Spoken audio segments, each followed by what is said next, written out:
No importa lo que te detenga, despierta tus sentidos con la fuerza del tigre y el poder de hierbas aromáticas legendarias. Tiger Balm actúa rápido para calmar, revitalizar y restaurar. Siéntete mejor y vuelve a disfrutar la vida con Tiger Balm. La Sociedad Española de Radiodifusión presenta... Ser... ¡Aquí va la radio! Podcast. Siempre. Ser Historia. Cadena Ser. Con Nacho Ares.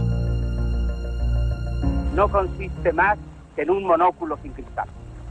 Monóculo sin cristal con el cual yo veo las cosas de relieve, bien anotando todo lo que tienen de extraordinario. Monóculo sin cristal es la obsesión de mi servidumbre porque no comprende cómo se puede usar durante el trabajo. Para los salones tengo como invención de última hora el monóculo de Nuevo Rico. Monóculo de Nuevo Rico que brilla bajo la luz espléndida de las arañas y que le da a uno un tono de varón de algo. Con estos dos elementos sencillos voy siguiendo la ruta de las cosas.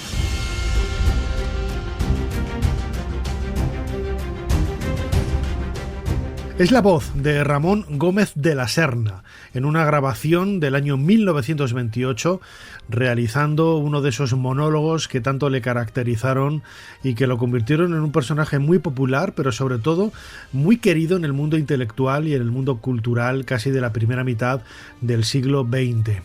A él le debemos pues un estilo muy particular, ¿no?, que ha permanecido, yo creo que vigente durante décadas y que hoy, ya en pleno siglo XXI, nos demuestra que hace casi 100 años muchas de las cosas que se dicen y se hacen ahora en el mundo del humor o en el mundo de la literatura, Ramón Gómez de la Serna pues ya las había inventado hace casi un siglo. A él vamos a dedicar el cronovisor esta semana aquí en Ser Historia, pero como siempre en un programa en el que habrá muchos temas más con los que intentaremos hacer eso, un poquito más de historia.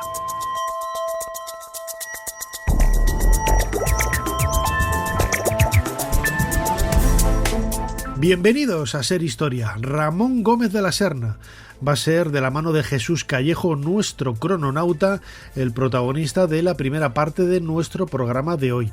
Pero habrá, como decía antes, muchísimos más temas. Vamos a viajar a Canarias para conocer la historia de las mujeres en el mundo aborigen, en el mundo de los aborígenes canarios. Qué papel desempeñaban, qué puestos, qué nombres tenían. Había una historia fascinante detrás de todo ello.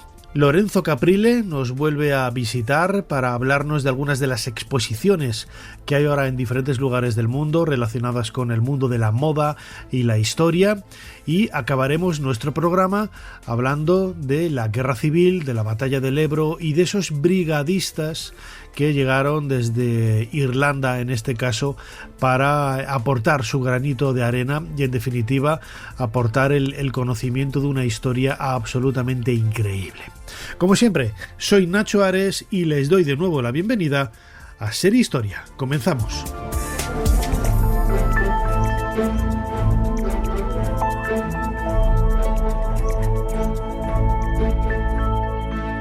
Sigue a Ser Historia en las redes sociales. Nos tienes en Twitter, Facebook, YouTube, Instagram y TikTok. @Ser Historia. Y también puedes suscribirte a nuestra newsletter mandándonos un correo a serhistoria@cadenaser.com. Jesús Callejo, una semana más, bienvenido de nuevo a Ser Historia. ¿Qué tal, Nacho? O don Ignacio, habría que llamarte, porque hay que dar toda la prestancia a nuestros nombres sabiendo del personaje del que vamos a hablar ahora. Pues sí, fíjate, lo decíamos ahora a micrófono cerrado. Ramón Gómez de la Serna, que nació en Madrid en el año 1888 y murió en 1963, es quizá, bueno, pues la gente enamorada de la literatura, quizás es relativamente conocido, pero para el gran público, por desgracia, es muy poco conocido, ¿no? Y sobre todo por su faceta tan loca, y me atrevería a decir que tan cómica, ¿no? Escuchábamos ahora al principio del programa, en la entrada, al propio Ramón Gómez de la Serna en un audio del año 1928, pues con ese monólogo, ¿no? Parte del monólogo del monóculo, pues muy loco, ¿no? Realmente es muy, muy loco lo que cuenta en él, ¿no? Es un personaje, por desgracia, desconocido para el gran público, ¿no? Sí, bueno, como suele pasar con casi todos los genios españoles. O sea que es cierto que adolecemos de una pequeña cultura general, ¿no? A nivel general, me refiero, nunca mejor dicho, empezando desde las escuelas, los institutos, y un poco prestigiar a lo nuestro. ¿Por qué? En parte se debe, yo creo, que ese silencio, esa ignorancia, porque la última parte de su vida vivió en la época franquista. Ya sabes que todo lo que tenga que ver con el franquismo, no sé muy bien por qué, pues se oculta, se olvida o les tachan de cualquier cosa de lo que no fue, por ejemplo, Ramón Gómez de la Serna. Entiendo que puede ser esa la explicación, pero es cierto que cuando tú analizas la vida de este hombre, de este madrileño ilustre, pues es que estuvo metido en todos los fregados, en todas las tertulias, escribió de todo y sobre todo hizo pues algo que era muy importante en aquella época, que era poner en valor la cultura, poner en valor los distintos movimientos artísticos, los ismos. De hecho, hay un libro de Ramón Gómez de la Serna que se llama Ismos, porque él estuvo un poco implicado en todo ello, ¿no? En el dadaísmo, en el surrealismo, en el futurismo, un poco de todo. Sus obras así lo indican, su forma de expresarse, su forma de escribir, las famosas greguerías, ahora comentaremos algunas de ellas, sus conferencias maleta, su estudio, que era un auténtico gabinete de curiosidades, una especie de museo de maravillas, donde él se iba apropiando de todo tipo de objeto que le parecía raro, curioso y sobre todo del rastro. También uno de los que más popularizó el rastro, porque no solo porque comprara multitud de objetos allí, sino también porque escribió sobre el rastro, pero sobre todo pues como una especie de mercado donde las ideas se transmitían con mucha más facilidad a través de ese tipo de objetos. En fin, Ramón Gómez de la Serna, fíjate que ha habido 4 Ramones importantes dentro de la literatura más actual en España. Uno era Pérez de Ayala, Ramón Pérez de Ayala, menos conocido, que fue embajador en Londres, y fue también escritor, don Ramón Menéndez Pidal, por supuesto Ramón del Valle Inclán y don Ramón Gómez de la Serna. Fíjate, el don siempre habría que ponérselo a don Ramón Menéndez Pidal, por, en fin, por todo lo que supuso, y todo el mundo le llamaba don Ramón, igual que pasaba con don Ramón del Valle Inclán, porque él además lo pedía. Pero a Ramón Gómez de la Serna, lo que él decía que le llamara solo Ramón, quítale el don. Ramón, él era mucho más cercano, era mucho, fíjate que además procedía de una familia, en fin, de cierto renombre, pero quería acercarse mucho al pueblo, quería ser como uno más. Lo único que tenía una cultura desbordante, tenía un carisma tremendo, era un auténtico genio y por eso pues ha llegado a lo que ha llegado, ¿no? A escribir más de 100 obras, entre novelas, teatro, ensayos, por supuesto, sus greguerías y sobre todo, para mí lo más importante, la forma de comunicar sus ideas en esas conferencias que él daba, en esas tertulias del Café Pombo y en otros lugares, en otros cafés de Madrid donde él se reunía con sus amiguetes. Y hizo que allí donde estuviera no pasara desapercibido. Dinamizó la cultura y sobre todo generó un concepto distinto de la cultura, donde lo transgresor, donde lo vanguardista tenía cabida. Había otros coetáneos suyos que estaban muy en contra, ¿no?, de estas nuevas innovaciones que sobre todo llegaban de Francia. Él no, él se abrió a todas las tendencias y así le fue, para bien y para mal, porque fue muy criticado, muy alabado y de hecho la mayoría de sus obras, ya te digo que escribió más de 100, prácticamente no se vendían, las regaló a todas. Bueno, pues aquí intentamos solventar y remediar ese problema, dando a conocer el lado más singular y curioso de Ramón Gómez de la Serna, aunque todo él era singular y curioso, la verdad. Pero bueno, Jesús, tenemos aquí delante de nosotros el teclado de nuestro cronovisor. ¿Cuál es la fecha que nos propones esta semana para viajar en el tiempo? La fecha es el 23 de abril de 1933.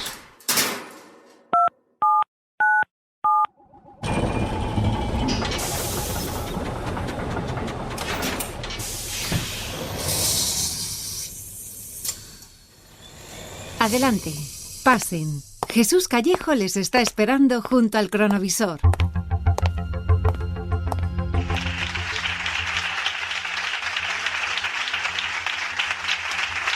Jesús, estamos en una de sus conferencias maleta, ¿no? es que era un monologuista, ¿no? Era pionero de los monólogos, que ahora que son tan manidos y los vemos tanto en televisión, y este hombre se presentaba en un teatro o en medio de una plaza casi, ¿no? Con una maleta, empezaba a sacar artilugios y ahí empezaba a embelesar a todo el mundo, ¿no? O sea, no hay nada inventado, era el primer monologuista de la historia casi. Totalmente. Estoy exagerando un poco, ¿no? Pero bueno. No, y así se la acredita, es verdad. Bueno, de hecho, en ese vídeo en donde tú has puesto ese audio, pues ahí se ve claramente cómo gesticula, cómo interactúa un poco con los oyentes que tiene alrededor. Y bueno, y era muy conocido por esto. Cuando iba a una conferencia, se llevaba su maleta y en esa maleta pues salía de todo tipo de cosas. Claro, si conociéramos un poco cómo era ese Torreón de Velázquez donde él vivió en Madrid, pues es que tenía horror vacui, o sea, no había ni un espacio vacío dentro de su casa con cachivaches, con chirimbolos, con objetos, la mayoría del rastro, pero también de distintos países que él visitó. Entonces, bueno, pues en este caso estamos en Burgos, ¿vale? Estamos en Burgos, son las 11 de la mañana del domingo 23 de abril. Claro, hay mucha expectación porque él ya es conocido, fíjate, estamos hablando ya del año 1933 y es la primera vez que va a Burgos. Así que él vemos que entra con su maletita, todo el mundo ahí con expectación, cuchicheos, ¿qué pasará, cabra? Y efectivamente ya le presentan, bueno, por cierto, lo organiza el Ateneo Popular y estamos en el Teatro Principal, ¿vale? de Burgos. Y una vez que es presentado por Gómez, a Gómez de la Serna, lo está presentando Eduardo de Ontañón, que era el que se encargaba de hacer estos actos de presentación.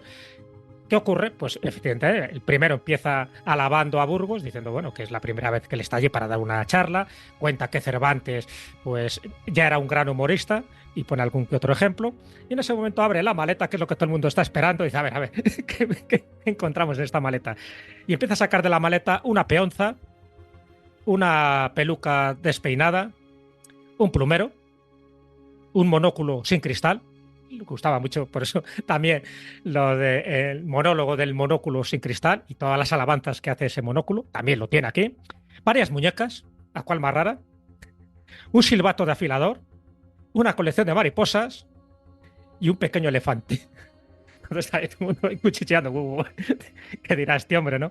Bueno, pues efectivamente él empieza pues a comentar ciertas cosas. Fíjate que prácticamente toda la charla que da son greguerías continuas, ¿sabes? Él saca una serie de folios, yo creo que los folios le sirve un poco pues como de amuleto, y empieza a soltar distintas historias sobre el elefante, con lo cual nada tiene que ver con los objetos que acaba de exponer sobre la mesa, absolutamente nada, pero bueno, sabiendo que había dado conferencias maletas encima de un trapecio o encima de un elefante, el elefante le tiene un cierto cariño.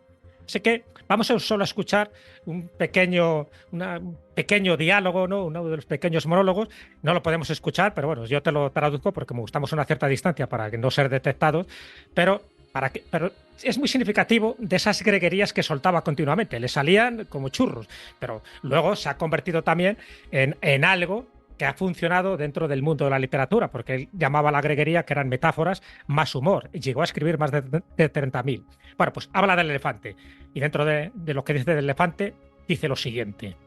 El elefante en el circo representa las edades antediluvianas, porque fue el único animal que sobre la jirafa pudo sacar la trompa sobre las aguas del diluvio universal y no ahogarse del todo. Bueno, pues así una tras otra. Con lo cual te puedes imaginar, claro, se nos ha olvidado un pelín de cosas, porque justo como tiene que dar la charla a las 11 de la mañana, él dice que nunca ha dado una charla a estas horas tan intempestivas. Así que ha sacado también del maletín un despertador y anuncia que el tiempo exacto que va a dedicar a la charla van a ser 2 horas. Y efectivamente fueron 2 horas. Qué crack. Estaba buscando ahora mismo la definición de greguería. Fíjate que es un término que lo recoge el diccionario de la Real Academia Española y dice: composición muy breve en prosa, creada por el escritor español Ramón Gómez de la Serna, que mediante el humor y la metáfora presenta una visión sorprendente de algún aspecto de la realidad. Fíjate, yo no sé hasta qué punto habrá muchos, ¿no? Escritores que sí que es cierto, ¿no? Algunos han creado sus propios palabras, ¿no? Pero que haya tenido el impacto, ¿no? de del trabajo, en este caso de Ramón Gómez de la Serna, pues muy pocos, ¿no? Porque greguería, bueno, pues es un término que los que hemos estudiado en el colegio, bueno, pues esas clases de literatura, ¿no? Y luego en algún ambiente u otro siempre se ha utilizado, ¿no? Como ese recurso, ¿no? Para describir de una forma casi surrealista la realidad, ¿no? De una forma cómica también, ¿no? Que era como utilizaba y le gustaba mucho hacer al propio Ramón Gómez de la Serna, ¿no? En este sentido era un personaje bastante singular, ¿no es así? Era singular, él sabía perfectamente que estaba haciendo historia, por eso le gustaba, ¿no? Hacer y decir cosas que luego iban a ser comentadas en los distintos periódicos, en fin, en las distintas tertulias. No pasaba desapercibido, y es cierto que las greguerías posiblemente se ha quedado un poco como su seña de identidad, ¿no? Cuando hablas de Ramón Gómez de la Serna, igual que si hablas de Esperpento, pues utilizamos también un poco la referencia del otro Ramón, de Valle Inclán. Entonces, bueno, eso no era fácil. Esto es como cuando un pintor al final consigue un estilo artístico y que cuando ves una obra pictórica sabes que es de fulanito, ¿no? De Gutiérrez Solana, por ejemplo. Y digo Gutiérrez Solana porque fue muy amigo de Gómez de la Serna y fue el que dibujó a los distintos contertulios que frecuentaban el Café Pombo. Es uno de los cuadros más famosos de José Gutiérrez Solana. Por cierto, Gómez de la Serna hizo muchas biografías, se caracterizó por hacer muchas biografías, aparte de obras de teatro y aparte de sus novelas, que escribió bastantes, escribió muchísimas biografías y prácticamente no había un personaje que no le interesara. Escribió biografías del Greco, de Lope de Vega, de Goya, de Nerval, de Edgar Allan Poe, de Valle Inclán, como no, de Gutiérrez Solana, de Juana la Loca, de Quevedo, de Azorín y también de mi tía Carolina Coronado, esta gran poeta de Almendralejo, en Extremadura, fue su tía y escribió su biografía.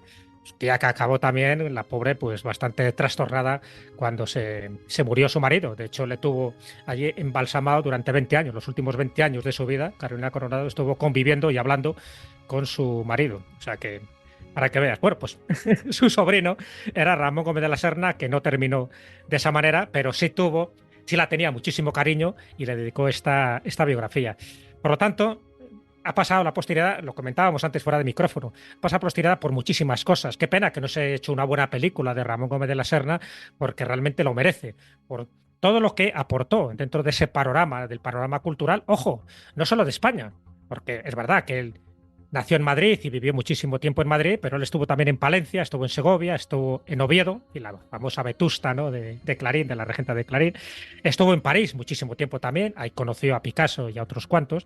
Estuvo en Estoril, precisamente para visitar a su tía Carolina, estuvo en Lisboa, estuvo en Nápoles y, por supuesto, estuvo en Buenos Aires. Y, sobre todo, a raíz de la Guerra Civil, él se dio cuenta de que, fíjate, y él no era franquista en aquel momento, ¿no? Pero bueno, se dio cuenta de que aquí las cosas pintaban mal.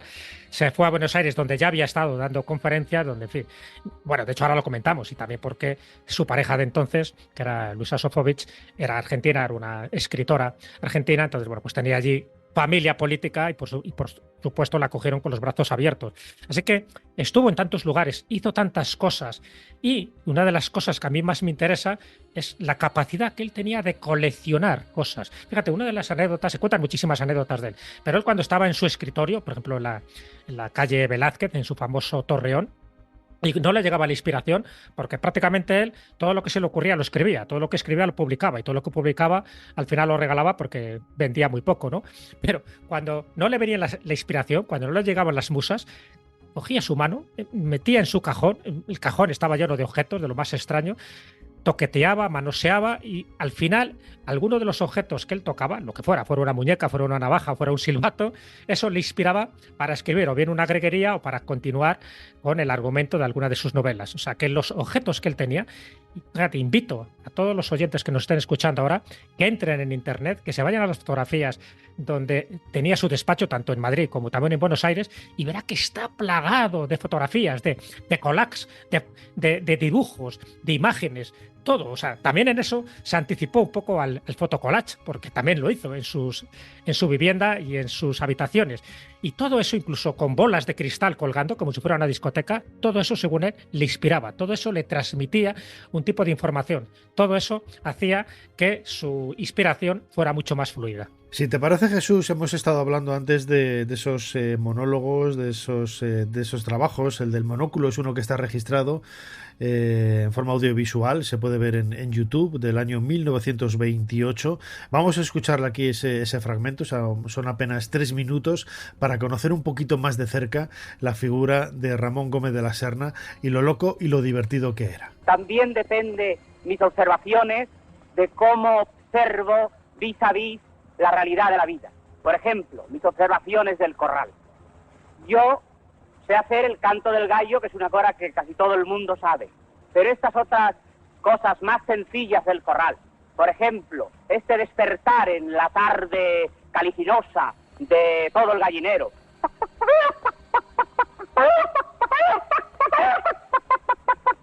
Esta cosa lenta. Esos gritos de locura que brotan de el corral caliente por agosto.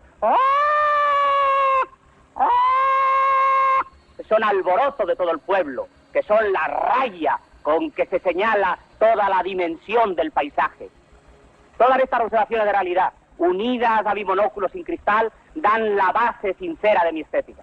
Pero para los discursos tengo otro elemento inapreciable, elemento que lleva tras mí las multitudes, porque cuando se posee la mano convincente, la multitud va detrás de esa mano. Cuando se dice la multitud por ahí, la multitud sigue ese camino.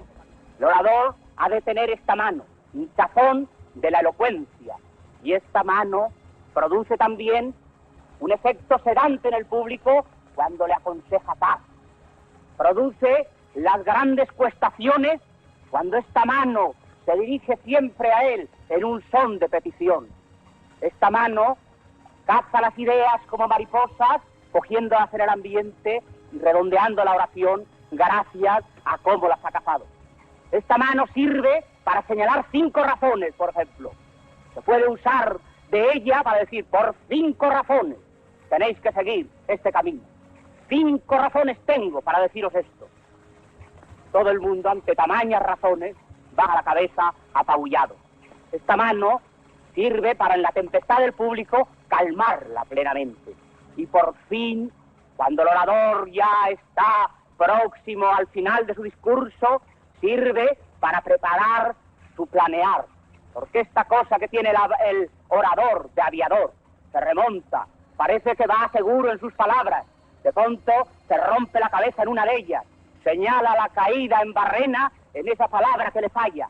Pero el orador que se domina espera el momento en que planear. Y entonces su mano va trabajándose, va descendiendo, va señalando el párrafo final. Esto suele ser muy largo en los oradores, porque buscan terreno a propósito, como también lo es en los aviadores, que necesitan un terreno ad hoc. El orador entonces ve que hay en la mesa un tintero, un vaso de agua, tiene miedo de caer en el tintero o en el vaso de agua.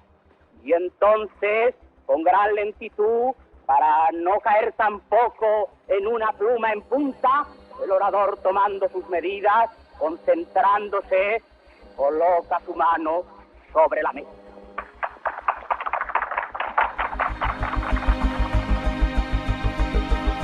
Jesús Callejo, crononauta, genio y figura hasta la sepultura, Ramón Gómez de la Serna.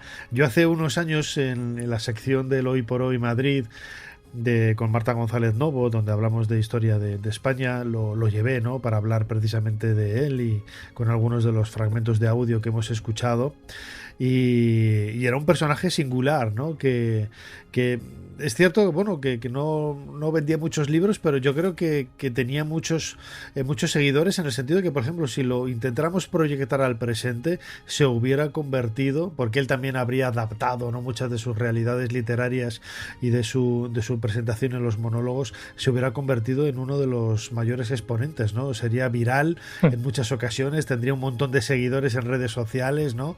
Ramón Gómez de la Serna se adelantó casi 100 años a lo que estamos viviendo ahora. Sí, no, totalmente. Él se hubiera adaptado, sin ninguna duda. Ya digo que él conocía muy bien los mecanismos, los entresijos de cómo engatusar al público y cómo mantenerles siempre con expectación.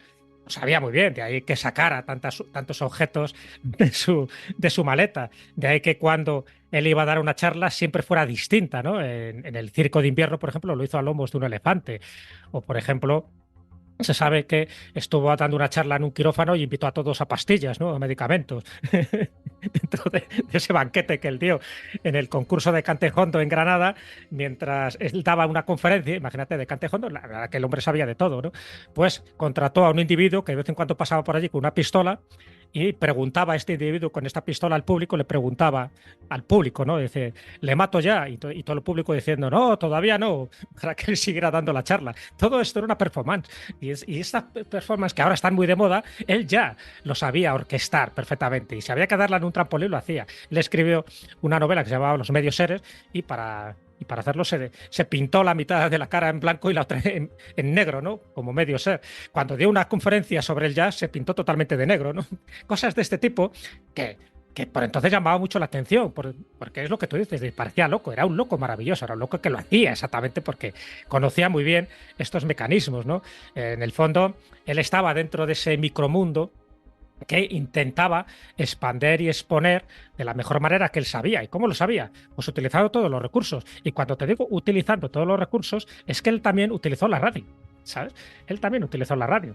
Y fíjate que estamos hablando de una radio, en fin, por entonces del año 1930, que dejaba todavía mucho que desear. Pero como era tan bueno, lo que hizo la emisora Unión Radio era instalar un micrófono en su casa y gracias al cual y gracias a su ingenio y gracias a la inventiva continua que tenía cada día, pues se dirigía a los oyentes, les soltaba unas cuantas greguerías, les soltaba sus pensamientos, en fin, de lo más ramonianos, porque en el fondo también se utilizó un poco esta palabra, ¿no? Era algo ramoniano, era como algo humorístico, como algo disparatado, como algo absurdo. De hecho, las obras de teatro no llegaron a funcionar porque utilizaba mucho el humor del absurdo. Un poco lo que también hacía Jardín Poncela, que era un amigo suyo, pero Jardín Poncela sí conectaba mucho mejor con el público que don Ramón, ¿no? Que Ramón Gómez de la Serna. Y entonces, bueno, pues en esta radio, como locutor, o sea que además fue también actor, él intervino como actor en la película de Jiménez Caballero, Esencia de Verbena, y como locutor, pues estas, que yo no sé si se conservará, he intentado buscarlo y no lo he encontrado, ¿no? Que se conserven estas grabaciones, va a ser difícil, tú sabes bien, Nacho, que en las radios cuando vamos y hemos recorrido gran parte de España, no conservan mucho de ese periodo histórico, y mucho menos anterior a la Guerra Civil, porque con la Guerra Civil todavía se destrozaron muchísimos más archivos. Bueno, pues él, pues ahí hacía esos pinitos radiofónicos, invitaba a sus amigos, invitaba a la otra generación del 27, y por lo tanto, en esta emisora de Unión Radio, hablaba López Rubio, hablaba Edgar Neville, hablaba Jardín Poncela, en fin, y él y soltaba sus greguerías. ¿Y sabes cómo llevaba estas greguerías en la radio? ¿Cómo era? Greguerías onduladas. Las ondas, es lo que tiene. Genio y figura, como tú hubieras dicho. No, fíjate, Unión Radio es el antecedente de la cadena SER. Estamos celebrando los 100 años de la cadena SER. Y fíjate que Ramón Gómez de la Serna trabajará un poco también en esta casa, en lo que donde ahora estamos un poco nosotros, ¿no? Fíjate, sí. Yo este detalle lo desconocía y me llena de orgullo y satisfacción. Para que veas, tenemos ahí, tenemos nuestro gran valedor, nuestro gran tutor, en este caso, que era Gómez de la Serna, que ya nos precedió en esto de soltar sus histrionadas, que también las soltamos nosotros. Desde luego que sí, pero yo te iba a comentar una cosa. Yo no sé hasta qué punto luego vamos a escuchar, ¿no?, en un corte del año 1967 a su mujer, Luisa Sofovich, después de él fallecer, ¿no? Él falleció en 1963 ahí en Argentina. Esa grabación es del 67, de 1967, pero yo no sé si hasta qué punto todo esto, ¿no?, que rodeaba a Ramón Gómez de la Serna era un poco personaje o él era realmente así, ¿no? Yo creo, por lo que cuenta su mujer, algunas anécdotas en vida que vamos a escuchar, yo creo que en gran parte él era así, al natural, ¿no? Él era así, era muy diferente a Salvador Dalí. Dalí tenía un aspecto exterior, un poco, pues eso, dando la imagen de excéntrico, de persona que estaba un poco más allá que para acá, pero sin embargo sabemos que Dalí también tenía un nivel intelectual muy por encima de la media, pero él jugaba eso. También le pasaba a Ramón del Valle Inclán, también tenía ese aspecto, ¿no? Claro, patibulario a veces, con esa gran barba, con esas gafas, con ese mal humor. Pero luego la gente que le conocía más de cerca pues veía que no era tan agresivo ni que era tan mala persona como algunos llegaron a decir. En el caso de Gómez de la Serna, desde mi punto de vista, lo que yo he analizado de su vida, y por supuesto, para conocer su vida, recomiendo una obra. De las más de 100 que escribió, recomiendo una sí o sí, que es Automoribundia. Es una autobiografía que él escribe cuando ya tenía 60 años y que para mí, y bueno, para mí, para la mayoría, es la mejor obra que él escribió porque él cuenta esto que estamos diciendo, sus rarezas, por qué acudía al rastro, por qué se rodeaba de tantos objetos, por qué tenía relación prácticamente con todo el mundo, desde la baja clase hasta la clase más aristócrata y con la clase más noble o más poderosa. Es increíble lo que él contaba y yo creo que él era así. Pero era así, evidentemente, sabiendo que era un personaje público, sabiendo que allí por donde iba acudía muchísima gente para saludarle, para intentar estrecharle la mano, porque se daban cuenta de que estaban ante alguien insólito, ¿no? Ante alguien que no obedecía un poco pues al común, ¿no? De los mortales o al común de los escritores que había en aquella época, donde muchos de los escritores estaban en su torre de marfil, donde no se relacionaban demasiado con la gente. Él no, todo lo contrario. Él estaba encantado de ir a Burgos, ir a Madrid, ir a Lisboa, donde fuera, a dar sus charlas, incluso pues saltando el charco. Por supuesto, estuvo en Uruguay, estuvo en Paraguay, estuvo en Argentina, y en Argentina es donde entabló muchísimos de esos lazos. Por cierto, además a Luisa Sofovich no la encuentra y no la conoce en Argentina, sino que la conoce en un banquete que ofrece el Pen Club argentino, pero aquí en Madrid. Entonces, todo eso es lo que él, desde mi punto de vista, hizo que fuera tan cariñoso, por lo menos que tuviera ese acercamiento, ¿no? a la mayoría de la gente. Y prácticamente nadie hablaba mal de él, salvo los clásicos envidiosos, ¿no? Los clásicos críticos que consideraban que este hombre pues estaba pasando de la raya o sencillamente que no estaba dentro de los usos y costumbres habituales en aquella época. Él, por supuesto, era una persona religiosa, pero también era muy abierta a cualquier creencia, a cualquier idea filosófica y, por supuesto, a cualquier ismo, como te acabo de comentar, y en el arte en aquella época fue un poco la punta de lanza para todos los ismos que se produjeron. Estábamos hablando antes de su esposa, de Luisa Sofovich, a quien conoció en Madrid y con quien vivió en Buenos Aires hasta su muerte en el año 1963, y 4 años después, en 1967, de Archivo de Film, vamos a escuchar esta locución en donde su esposa Luisa habla un poco, ¿no?, de ese gabinete extraño e insólito de objetos que rodeaban su casa, de los que se pudieron llevar un poco a Buenos Aires. Cuidado, Mónica, cuidado, lea ese cartel.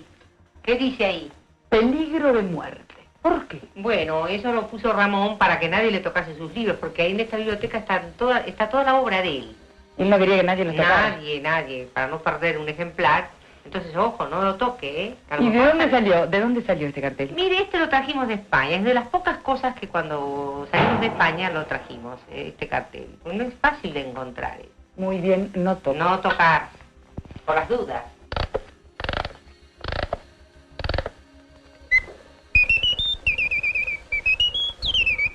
Me gustaba darle cuerda a los días de lluvia porque le daba mucha alegría. Es una preciosura. ¿Y estas bolitas? Sí, estas bolitas. Un día vino un millonario catalán a visitarle y le dijo: lo comprendo todo, menos estas bolitas. Y Ramón le dijo: es muy sencillo. Usted tiene acciones y yo tengo bolitas. Y tenía muchas. Muchas.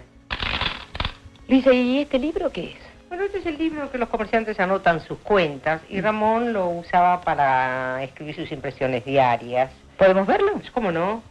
Aunque no pienso en enseñárselo a nadie, ese libro.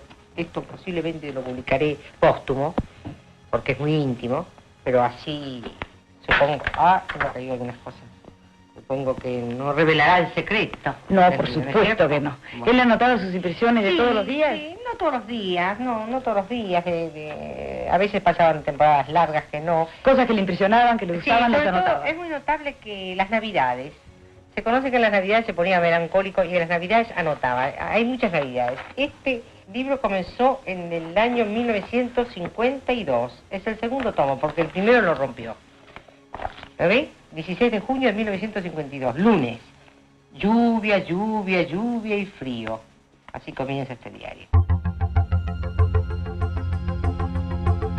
Jesús, escuchando un poco y viendo, ¿no?, las imágenes de esta grabación de archivo de film de Buenos Aires, y miro yo a mi alrededor ahora mismo, que estoy precisamente en mi casa, y veo un poco la huella de Ramón Gómez de la Serna, ¿no? Todo lleno de libros, de objetos curiosos, de viajes. También tu casa es un poco así, ¿no? De todos esos lugares donde has estado, que te has traído objetos que tienen su propia historia, ¿no? Y que te recuerdan, aunque hay algunos que yo miro ya, y de tantos viajes y tantas cosas, digo, ¿y esto de dónde lo he traído?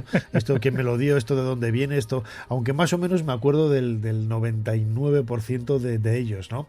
Pero fíjate, es curioso, ¿no?, que el ser humano tiende a veces a aglomerar, a hacer una recopilación de esos objetos, de esos viajes, pero Ramón Gómez de la Serna no era tanto por el impacto que le habían dado esos objetos, o como recordatorio de algún sitio por donde había pasado, sino que los tomaba y los coleccionaba y los guardaba por otro sentido, ¿no?, que iba más allá, ¿no?, de ese recuerdo del viaje, ese simple souvenir, ¿no? Eran objetos que a él, pues, los compraba en el rastro, o en algunos sitios le inspiraban o le llamaban la atención de una forma especial, ¿no? No, sin ninguna duda. Y de hecho, claro, es que en todas las casas donde él estuvo siempre lo llenaba de trastos. Hay algunos que conservaba de épocas anteriores, otros los compraba nuevos. Eso le pasó en la calle de la Puebla cuando estuvo, en el ático de la calle Velázquez, en ese famoso torreón, también lo tuvo, y por supuesto en Buenos Aires también lo tuvo.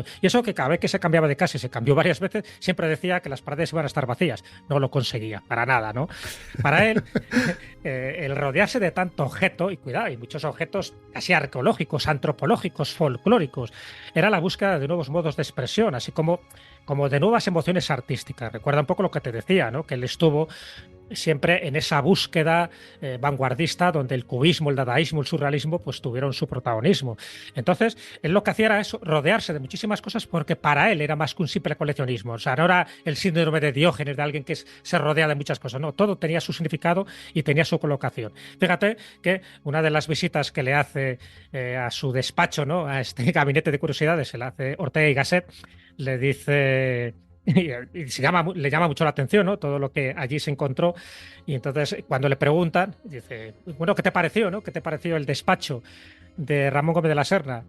Y comenta Ortega y Gasset, pues mira, precisamente allí fui donde vi claro el secreto del arte moderno. O sea, han sido cuenta que aquello obedecía a un orden, que aquello era arte, en definitiva, ¿no? Bueno, eso yo creo que es muy significativo, porque allí hay de todo. Él se dio cuenta que había libros que trataban del erotismo, que había libros que trataban sobre la muerte, objetos que tocaban directamente a la muerte, que había cosas que tenían que ver con fantasmas, con el mundo paranormal, que también le interesó muchísimo.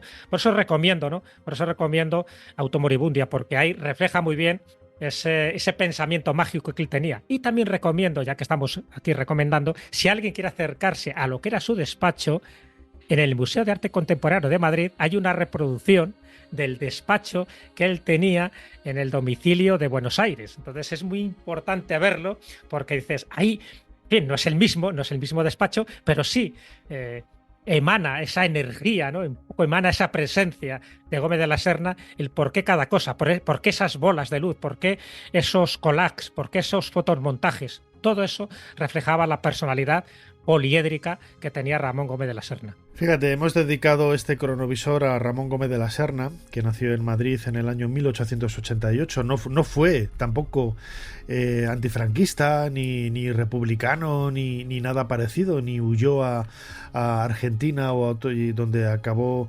muriendo por intereses políticos ni ideologías, ¿no? Fíjate que la placa que tiene Ramón Gómez de la Serna en Madrid, en la calle Guillermo Roland, en el número 7, es la casa donde él nació en 1888, y es una placa del año 1949, es decir, en pleno franquismo, quizás el más duro y el más intransigente de todos los que hubo, ¿no? Pero porque él viene a Madrid invitado por Franco, ojo.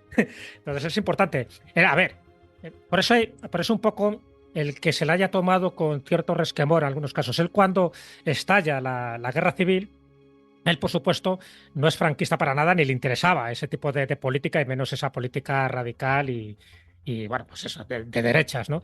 Cuando estalla la guerra civil, a él le sorprende en Madrid, y él figuraba en la lista de los fundadores, fíjate, de la Alianza Intelectual Antifascista para la Defensa de la Cultura. O sea, él estaba a favor del gobierno democrático que era el de la República en aquel momento. Por eso él, en ese mismo año, se va a Buenos Aires, pero claro, ¿qué ocurre? Allí en Buenos Aires, evidentemente, él tiene su vida intelectual, pero también se dan cuenta en España, y se da cuenta, evidentemente, Franco, que hay un gran intelectual que está en Argentina y que sería bueno, ¿no?, que él volviera, porque nunca tuvo tampoco ningún comentario, ninguna crítica en contra de Franco. Entonces, es cuando le llaman, viene con Luisa Sofovich, y organizado por la Dirección General de Propaganda, se celebra una serie de tertulias en el Polvo y le dan además unas medallas, unos distintivos honoríficos, etcétera, etcétera. Eso no quiere decir que él fuera franquista, sencillamente él no quiso estar nunca a la greña con un gobierno, con una dictadura que le impedía venir a España. Entonces, por ahí sí que tuvo esa especie de reconciliación con unos y con otros, donde sabían perfectamente los que eran republicanos que él no era franquista, pero sí tuvo que un poco transgredir algunas de sus ideas, precisamente para poder venir a España y ver a su familia, porque él también le dolía muchísimo que por una guerra civil y por una dictadura él ya no pudiera entrar en España. Entonces, bueno, pues hizo esa concesión donde algunos pues no se lo tomaron a bien, y sobre todo que él recibiera unas cuantas medallas directamente por dirigentes franquistas. Pero él en ningún momento se posicionó con el franquismo, y de hecho él vuelve otra vez a Buenos Aires, él no se queda en España, y cuando se va a Buenos Aires, en 1963, el 12 de enero, es cuando fallece, y días después es cuando viene repatriado y está enterrado en la Sacramental de San Justo. O sea, que es verdad que sí que está enterrado en Madrid. Pero él, ya te digo, hay que eliminar toda idea política, porque él estaba muy por encima de esas ideas políticas y, por supuesto, de ideas políticas fanáticas, tanto de derechas como de izquierdas. Él, ante todo, fue un intelectual, un transgresor cultural y una persona siempre muy respetada y muy querida, tanto por unos como por otros, porque tuvo amigos en ambos bandos. Desde luego, y eso es un poco el recuerdo que tenemos que tener de él, ¿no? Ramón Gómez de la Serna, yo creo que pocas veces se puede decir de una persona, no dejó indiferente a nadie, ni de un lado ni del otro, ¿no? Y sobre todo con esa bandera del mundo intelectual y de la cultura que él siempre esgrimió a lo largo de toda su vida. Jesús Callejo, crononauta, como siempre, muchísimas gracias una vez más por habernos ayudado a hacer un poquito más de historia. Muchísimas gracias a usted, don Ignacio. Ha sido un auténtico placer, y a ver qué más cosas compramos para llenar nuestro gabinete de curiosidades. Un abrazo grande. Un abrazo. Chao.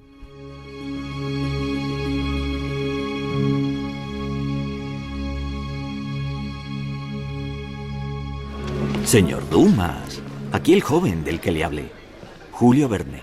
Le presento a Alejandro Dumas. Alejandro Dumas, hijo. Un placer conocerle, señor Verne. Igualmente, caballero. ¿Sabe dónde podemos encontrar a su padre? Le hemos traído un manuscrito. No creo que tarde mucho. Ser Historia con Nacho Ares. Todo lo que quisiste saber de la historia, la madrugada del sábado al domingo en la cadena SER. Bueno, los expertos han conseguido reconstruir la cara de una mujer aborigen a partir de un cráneo del Museo Canario. Es el cráneo 977, que corresponde a una de las 4 únicas personas enterradas en lo alto de la fortaleza, en Santa Lucía de Tirajana. Este sería el aspecto de esa mujer, lo van a ver enseguida. Tendría entre 25 y 30 años cuando falleció. De ella se sabe que debía ocupar un lugar privilegiado en la sociedad, que había perdido varios dientes y que sufrió un golpe en la cabeza. Ahora podemos ver sus facciones, pero también se han aprendido muchas cosas sobre su vida y la vida de la mujer en el siglo VI. Señora Fregel, a través de la genética, que es su especialidad, ¿qué podemos saber de esa antigua habitante de Gran Canaria? Bueno, desde el punto de vista de la genética, no es una cuestión tanto artística, sino probabilística, es decir, tanto el color de la piel como de los ojos y del cabello no tienen una herencia sencilla, como por ejemplo la hemofilia, que si tienes un tipo de mutación tienes hemofilia y si no, no la tienes. En el caso del color de los ojos, por ejemplo, está controlado por un montón de variantes distintas. Entonces nunca podremos saber al 100% qué color tenía, pero probabilísticamente podemos calcular cuál sería el color más probable.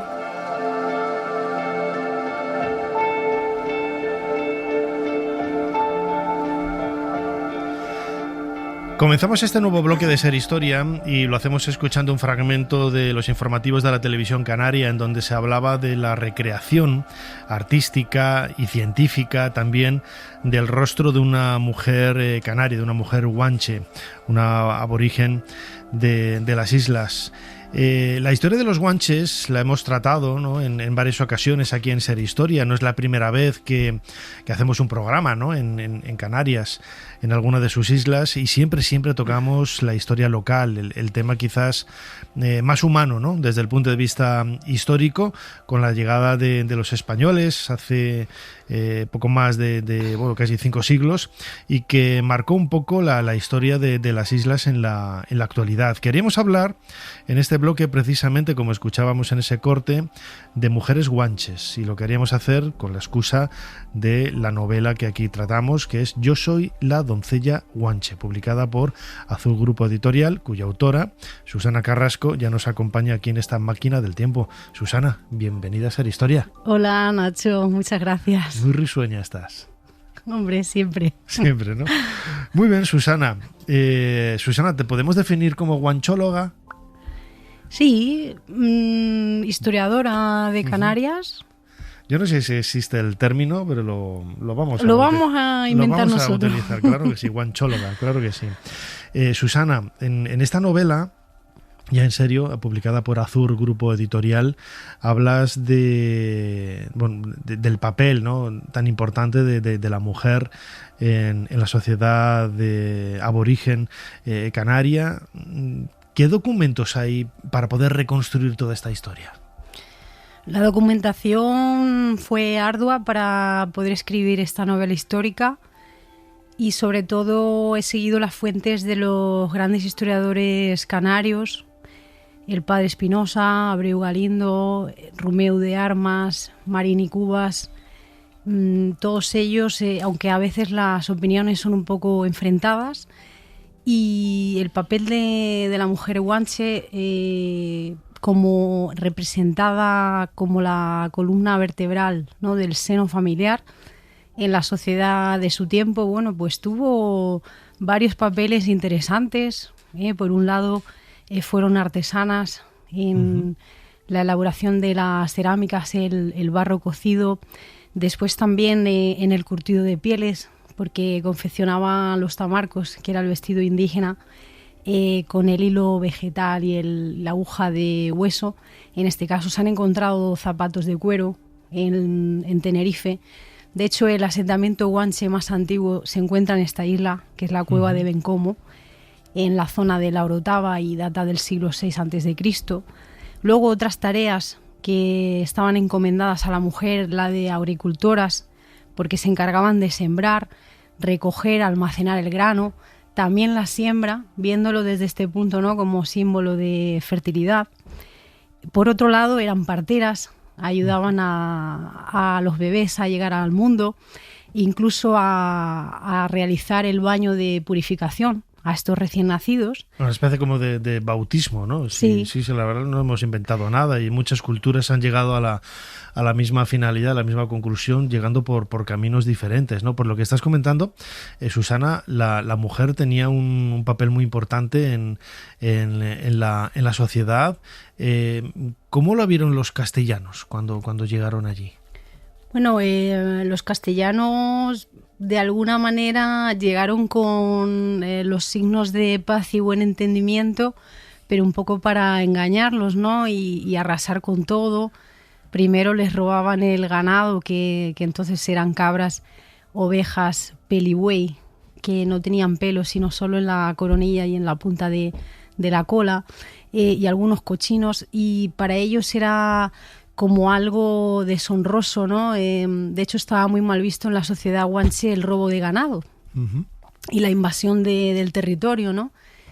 Y cómo veían ellos, pues, una sociedad muy diferente, que no conocía la metalurgia, que difería bastante en las costumbres castellanas, ¿no?, en cómo se vivía en la antigua España, que entonces era la España de los reyes católicos, ¿no? Claro, hay que pensar que estamos, pues eso, en el siglo XV, luego en el siglo XVI. la sociedad es diferente, ¿no? Pero imagino que también los castellanos, cuando llegaron ahí, observaron muchas diferencias con la sociedad que ellos tenían aquí en la península ibérica, lo que ya empezaba a ser un poco España. Claro, ese choque de cultura, ¿no? También les debió el choque cultural que incluso sigue perdurando en nuestros días, ¿no? Y luego también el tema increíble de la momificación, porque la mujer también eran mirladoras. ¿Eso qué es? Practicaron, mirlaban, o sea, viene de mirlar, secar, enflaquecer, durante el proceso de la momificación de la estirpe regia, que normalmente era efectuada a las clases superiores, ¿no? En los estratos sociales más altos, en la época guanche, y como mandaba la tradición, mirlar machos a machos y hembras a hembras, cada cuerpo era siempre manipulado por una persona del mismo sexo. Entonces la mujer también desempeña este papel. No sé si los castellanos llegaron a comprobar esto, porque claro, las momias se guardaban muy celosamente en lo alto de los barrancos, en las necrópolis destinadas a tal fin. Y esto pues tiene que ver también con la cultura del antiguo Egipto, ¿no? Lo que en Egipto conseguían en 70 días, para las momias en Tenerife se hacían tan solo 15 soles a la intemperie. Es un proceso parecido, ¿no? Con el mismo, por caminos diferentes se llega prácticamente al mismo lugar.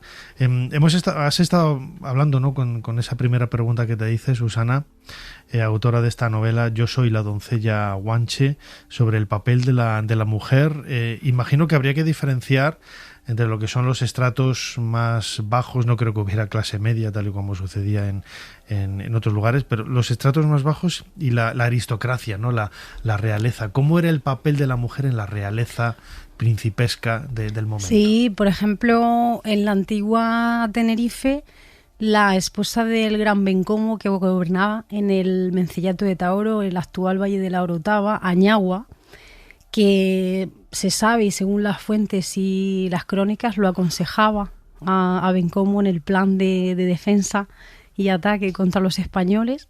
Y luego la hija de ambos, Dácil de Taoro, que pasó a la historia por su arrebatadora belleza, su tremenda rebeldía, que casó, según cuenta Antonio de Viana, con el conquistador vallisoletano Gonzalo del Castillo. Cuando iba a buscar agua a los manantiales, se topó con él y tuvieron amores. Y de hecho, Bencomo, al enterarse... ¿Tuvieron amores? ¿A qué te refieres? ¿Que se fueron detrás de un seto o que hablaron algo más? Así. Algo así. Vale. No, pero que parece, según algunas fuentes, que perduró, y de hecho el gran Bencomo, al enterarse, amenazó con emparedarla. Y luego, una vez ya rebautizada al catolicismo, pasó a llamarse Mencía del Castillo, ¿no? Con el apellido de él. Estás dando nombres, ¿no? La protagonista de tu novela es Ayeiza de Tegueste. Sí. ¿Conservamos muchos nombres de chicas, de mujeres? Sí, imagino a través de las crónicas castellanas, claro. Conservamos bastantes, son muy típicos, ¿no? El nombre de Cataisa, Guacimara, Tinixara. Hay diversos nombres, ¿no? Y de princesas también, y mujeres que pasaron a la historia, por ejemplo, las sacerdotisas Tibiabini y Tamonante de la antigua Fuerteventura. Tenemos también en la isla de Gran Canaria la princesa Arminda, que fue clave en el final de la conquista, ¿no? De la antigua isla de Canarias, porque la llevaron como símbolo, ¿no? De la guerrilla contra los españoles, y también para que casara con el Guaire, el guerrero Bentejuí, para que él adquiriera un cargo militar mayor. Arminda. Después, en la antigua Tenerife, pues las princesas Dácil de Taoro, Guacimara, la hija de Benearo, el Mencey Loco. Luego la princesa Tejina, que era la hija del Mencey Acaimo de Tacoronte. Y de alguna manera estuvieron en todo este embolado, ¿no? a la llegada de los conquistadores, que cambió sus vidas para siempre. Has hablado de esas mujeres sacerdotisas. ¿Cuál era el papel de esas mujeres en la religión? Que imagino sería también algo que llamara mucho la atención a los castellanos, donde aquí solamente había monjitas, pero allí había mujeres sacerdotisas que tenían un papel importante, ¿no? Ostentaban, en el caso de Tibiabín y Damonante, su hija, ostentaban no solo el poder religioso, sino también el poder político, y mandaban incluso más que los reyes en esta isla. De hecho, ellas propusieron a los reyes Guise y Ayose de los diferentes cantones el plan de separar ambos reinos por un muro, por la pared, y ha quedado en nuestros días el nombre del Istmo de la Pared, que la península de Jandía, en Fuerteventura, queda unida al resto de la isla por este istmo, y fue el plan de ellas para evitar las continuas peleas entre los comunes. De hecho, en el caso de Tibiabín también profetizó, según las fuentes, el desastre que se les venía encima cuando pelearon la cruenta batalla en la zona de Baltarajal y en las llanuras de Triquibijate. O sea, también este papel de pitonisa, ¿no? Y curandera, por supuesto. Claro, son muchos aspectos que, como decía ahora, ¿no? A los castellanos les debió de llamar mucho la atención, porque nada tiene que ver con el papel de la mujer, ¿no? En la sociedad castellana, del momento. De la sociedad castellana. Imagino que, no sé si las crónicas castellanas de aquella época hacen referencia a ello, pero claro, llegar a un lugar, en una sociedad donde la mujer desempeña prácticamente los mismos papeles y roles que el varón, les haría mirar a los castellanos ahí con recelo, ¿no? Claro, porque tenían las labores muy diferenciadas entre hombres y mujeres. Y de hecho han quedado varias tradiciones hoy en nuestros días. Ellos odiaban la sangre, a los embalsamadores los tenían como apestados de la sociedad, era como el último eslabón en la sociedad de su tiempo. Y ya te digo, muy diferenciado el tema de ambos sexos, que sigue ocurriendo hoy en día en pueblos de la Tenerife profunda. Cómo se separan siempre hombres a cenar por un lado y mujeres por el otro, hablando en la cocina. Eso lo he vivido yo, ¿no?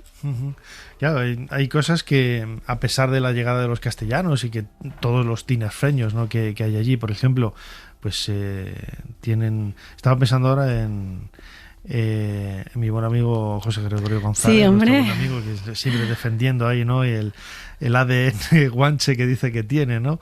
Y Fernando, ¿no? También. Autóctono de La Matanza. Totalmente. Y digo, bueno, pero tú tienes mucho castellano, ¿eh? Que sí que pues siempre tenemos esa riña y esa broma, ¿no? ¿Verdad? Porque fueron muy mezclados, porque casaron guanches con españoles y se sabe, pero aún hoy perduran nuestros días los rasgos de los aborígenes canarios, que es la frente estrecha, la nariz ancha, pómulos levantados, barbilla prominente, y esto perdura en muchas personas, ¿no? El cabello negro, pues normalmente en el norte eran más rubios también, de ojos claros, y en el sur más morenos, ¿no? Por el tema que es más árido el terreno, hace más sol, más calor durante el año. Se puede estudiar todo eso en ese sentido, ¿no? Y es un poco lo que has proyectado en tu novela Yo soy la doncella guanche.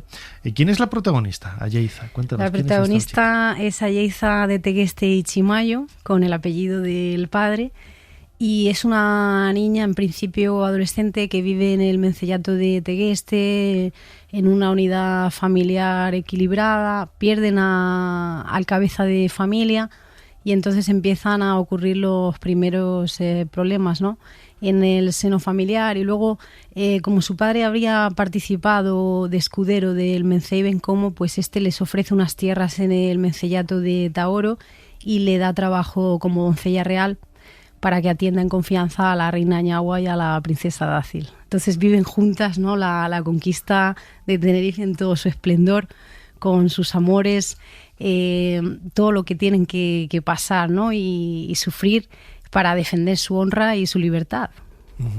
A mí me parece un tema apasionante, lo decía al principio, ¿no? Cada vez que vamos a Tenerife o a cualquier isla del archipiélago canario, siempre tocamos el tema de los aborígenes canarios, porque no deja de ser un tema para nosotros universal, ¿no? No es parte de un pueblo que se mezcló con nosotros, mis ancestros, ¿no? ¿Verdad? Justo finales del 15 y la conquista de Canarias, que comenzó con la toma de Lanzarote en el 1402 y culmina con el sometimiento de los guanches en Tenerife en el 1494, que es cuando el conquistador de La Palma y de Tenerife, Alonso de Lugo, es nombrado el adelantado mayor por los Reyes Católicos y funda San Cristóbal de la Laguna, que ahí nos conocimos, ¿no? Sí, nosotros. Sí. Hace pocos meses, en el programa que hicimos allí de Ser Historia, el programa 800. 800 programas, sí.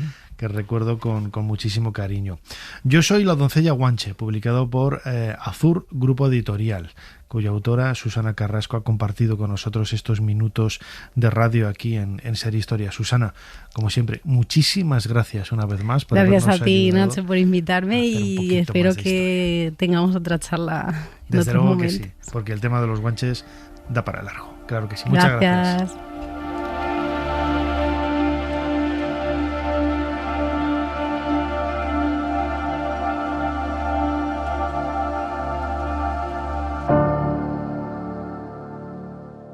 Madre, se rumorean cosas sobre usted, dentro del convento y fuera de Ávila.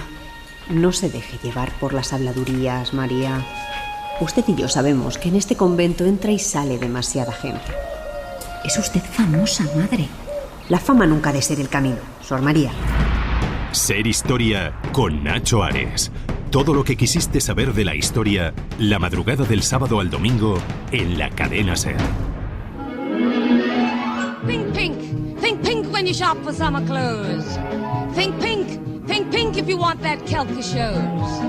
Red is dead, blue is through, green's obscene, brown's taboo, and there is not the slightest excuse for plum abuse. Continuamos en Ser Historia y esta música Think Pink de la película Una cara con ángel de Audrey Hepburn es la sintonía que nos trae cada pocas semanas aquí a Ser Historia en la cadena SER, junto con nuestro modista de cabecera, Lorenzo Caprile. Bienvenido de nuevo a Ser Historia. Muchas gracias, Nacho. Sabes que yo feliz de estar aquí en la SER contigo y con Ser Historia. Claro que sí, muchísimas gracias. Hoy nos vamos de exposiciones. Vamos a ver dos exposiciones en los próximos minutos. La primera de ellas en la Tate de Londres. Perdona, que no me gusta contradecir a mi jefe. Vamos a hablar de 3 exposiciones. Tres exposiciones. Vamos a empezar por la nacional. La nacional. La nacional, no pasa nada. La acaban de inaugurar y es una auténtica maravilla en el Museo del Traje de Madrid. Allí estuve el otro día y me hablaron de los trajes tuyos. Ah, bueno, eso para otro programa. Pero vamos, de la que quiero hablar... Sí. Quiero hablar ahora, se llama Vistiendo un jardín y podéis disfrutarla hasta el 29 de septiembre en el Museo del Traje de Madrid y como bien dice su nombre, pues es todo un recorrido sobre esos motivos florales, vegetales, ese jardín aplicado al textil que sobre todo tuvo su eclosión, su máximo esplendor en el siglo XVIII. Si os recordáis, el término rococó viene del término francés rocaille. Y es en ese momento cuando hay un especial cuidado por los jardines, hay una nueva redistribución de los espacios exteriores. De hecho, los jardines más bonitos que se conservan ahora de la Casa Real, tanto el de Palacio Real de Madrid, el de la Granja de Aranjuez, son jardines que se crean en el siglo XVIII y que tiene su reflejo en la moda. Eso es lo llamativo, lo curioso. Efectivamente, también enlaza con todo este movimiento, quizás el primer movimiento ecologista, ¿no?, de la historia, ¿no?, de Rousseau, el Buen Salvaje. ese momento también de la campiña inglesa, de los caballeros ingleses en estas casas de campo, que empiezan a dejar la ciudad, empiezan a dejar la corte para resucitar y poner al día esas casas magníficas de campo que vemos en las películas tipo Downton Abbey. Entonces quizás podemos decir que el siglo XVIII es el pionero, ¿no?, del movimiento ecologista, y todo esto se traduce en la moda. Se empieza a introducir ya el algodón, las famosas indianas, esas telas estampadas, que se estampaban con motivos además vegetales, flores, además, lo plantas. que estoy viendo en las fotografías, bordados increíbles. El otro día estuve en Lorca, en Murcia, dando una conferencia para el Paso Azul, y me regalaron un bordado precioso de unas flores de loto. Ellos trabajan mucho con esas recreaciones del Antiguo Testamento, de la parte de Egipto, y me comentaban que para una pieza, no voy a decir menor, ¿no?, pero vamos, que no es un gran mantón ni nada, podían tardar perfectamente 10 personas 4 meses en hacer un bordado. Sí, porque es todo a mano matizado. Claro, es una verdadera maravilla, una pasada. Estuvimos ahí en los talleres viendo cómo trabajan, y lo estoy viendo, ¿no?, la cantidad de colores, de técnicas que tienen estos bordados en la exposición Vistiendo un jardín, que podemos ver en el Museo del Traje hasta el 29 de septiembre. Que era un arte erudito, y un arte además que practicaban los hombres. De hecho, en Lorca me lo dijeron, que eran bordadores, no eran bordadoras. Eran hombres. Eran bordadores. Sí. De hecho, en este magnífico museo, que si no lo conocéis, os animo a ir ya mañana. El Museo del Traje. Galería de las Colecciones Reales. Por favor. Hay una alfombra, ni siquiera es un tapiz, es una alfombra completamente bordada por el bordador de cámara, que lo fue de Tres Reyes, de Felipe V, de Luis I y de Fernando VI, creo recordar. Y que además fue profesor de bordado de el infante Don Carlos, que sería luego Carlos III. Y eran hombres, el bordado erudito era un arte masculino. Y cambiemos esta exposición, Vistiendo un jardín, hasta el 29 de septiembre. Toda esta explosión de los vegetales y las flores, este jardín, lo podéis reconfirmar cómo perdura en el tiempo en una exposición maravillosa que todavía podéis disfrutar hasta primeros de julio, con L, en la Tate Gallery de Londres, no la Modern, no la Tate Modern, la Tate, la original, que se llama Sargent and Fashion. Sargent y la moda, haciendo referencia a John Singer Sargent, el pintor, donde los comisarios han hecho un trabajo impecable. No sé de dónde ha sacado ni el tiempo ni los contactos, porque han conseguido reunir los cuadros con los trajes originales que salen en esos retratos. Como sabéis, Sargent fue uno de los mejores retratistas del 19. El mejor retratista de su generación, de finales del 19, maestro de Sorolla, una gran referencia también para Zuloaga, y claro, pues un retratista al final, pues que retrata, pues sí, las caras están muy conseguidas, pero al final lo que están pintando son vestidos, con lo cual la presencia de la moda y los conocimientos sobre moda de Sargent pues tenían que ser muy grandes, ¿no? Muy grandes. Además, fíjate, Lorenzo, pocos artistas yo creo que usaron la moda tanto como Sargent para crear la identidad de la persona que estaban retratando. Bueno, Sorolla como buen alumno, y de hecho tuvimos aquí una exposición magnífica en el Thyssen sobre este tema, y luego un pintor un poquito más moderno que él, el italiano Boldini, también supo aprovecharse muy bien de esas modas sinuosas de los principios del siglo XX. Bueno, pues llevamos 2 exposiciones. Recordemos, la primera, Vistiendo un jardín, hasta el 29 de septiembre, en el Museo del Traje de Madrid, muy recomendable. También Sargent and Fashion, Sargent y la moda, en la Tate de Londres, hasta el 7 de junio. Julio, y nos queda una en el Metropolitan de Nueva York, que hasta septiembre también. Enlaza un poco con las dos, pero es que enlaza con todo, Nacho, porque el título es tan es tan amplio, es un poco un cajón desastre y nunca mejor dicho. Es Sleeping Beauties, Bellas Durmientes, Reawakening Fashions, modas resucitadas. Entonces, bueno, si me vais a perdonar la expresión y que nadie se sienta ofendido, yo creo que es un poquito una paja mental de doña Anna Wintour. Y bueno, pues porque ahí pues cabe todo. Hay piezas magníficas, también hiladas un poco con la naturaleza y con un mundo orgánico y plantas, flores, pájaros, que bueno, pues pueden estar muy relacionadas con vistiendo un jardín, la que hemos hecho en el traje.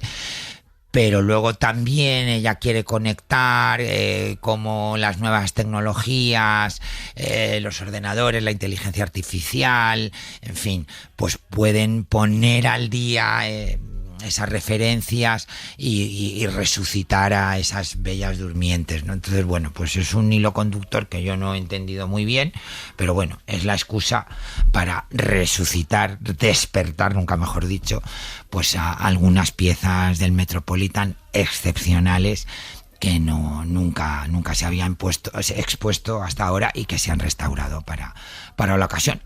Algunas se han restaurado, otras las han querido dejar un poco así, con sus manchas y con el paso del tiempo, un poco pues para reflejar ese hilo conductor, ¿no? De cómo pues el tiempo pues ataca las fibras naturales y cómo entonces los plásticos pues pueden ir en su ayuda, pero en fin, es todo para mí es un poquito más intelectual, sí, pero estéticamente es bellísimo. Desde luego que sí. Bueno, Lorenzo, 3 exposiciones para este verano, en los próximos días. Cronológicamente, la primera en acabar es la de la Tate en Londres, hasta el 7 de julio, con L de Lérida, Sargent y la moda, Sargent and Fashion. Hasta el 2 de septiembre la del Metropolitan, Sleeping Beauties, y hasta el 29 de septiembre la más cercana a nosotros, Vistiendo un jardín, en el Museo Nacional del Traje, aquí en Madrid, en Moncloa, un museo al que aquí en Ser Historia tenemos mucho cariño. Hemos invitado en varias ocasiones a la gente del Museo del Traje y lo hemos visitado en otras más porque es uno de mis museos favoritos. Que aquí hago un pequeño spoiler porque ya haremos varios especiales, vamos, hablo en plural, porque espero que Nacho siga contando conmigo. Claro. En el año 25 cumplimos, y también hablo en plural porque la directora Elena pues es como mi hermana y ya me está ligando para varias cosas. Cumplimos 100 años de Museo del Traje. Se celebrará con una exposición magnífica y con varias actuaciones, intervenciones, mini eventos, macroeventos. Y bueno, que ya os iré informando porque va a ser un año, el 25, apasionante para todos los que amamos el Museo del Traje. Y la historia de la moda. Lorenzo Caprile, una semana más. Muchísimas gracias de nuevo por habernos ayudado a hacer un poquito más de historia.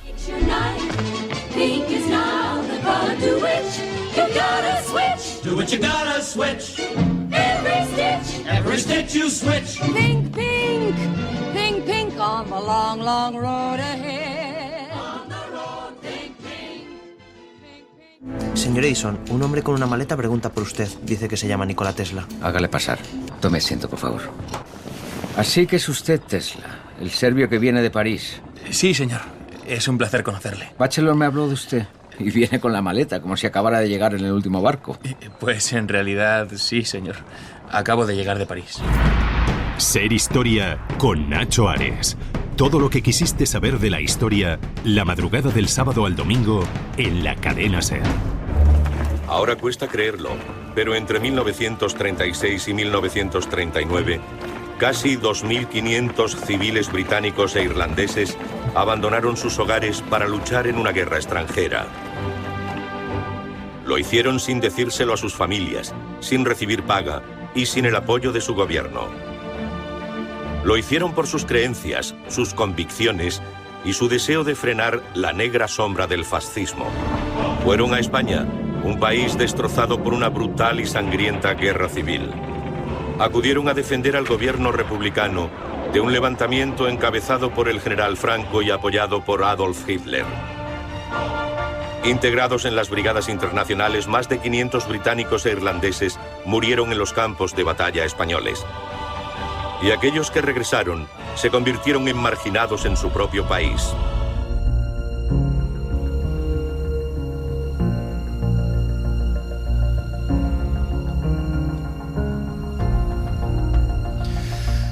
Continuamos aquí en Ser Historia en la cadena SER y escuchábamos un fragmento de un documental de Canal Historia titulado Las Brigadas Internacionales, en donde se hacía mención precisamente a un grupo muy concreto de esas brigadas que venían de Irlanda.